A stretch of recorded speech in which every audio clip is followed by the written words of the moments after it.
এখন দোয়ার মাধ্যমে শেষ হয়ে যাবে ইনশাআল্লাহ। আমরা আপনাদেরকে দাওয়াত দিয়ে এনেছিলাম ওয়াজ নসিহত শোনাবার জন্য।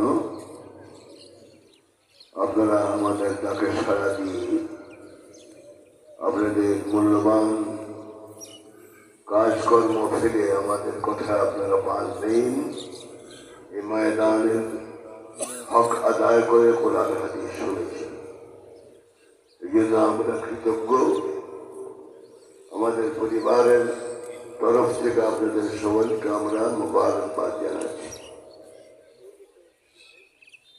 গত বছর আমাদের এই মাহফিলের অনেক কর্মকর্তা খাদেম পৃথিবী ছেড়ে চলে গেছে।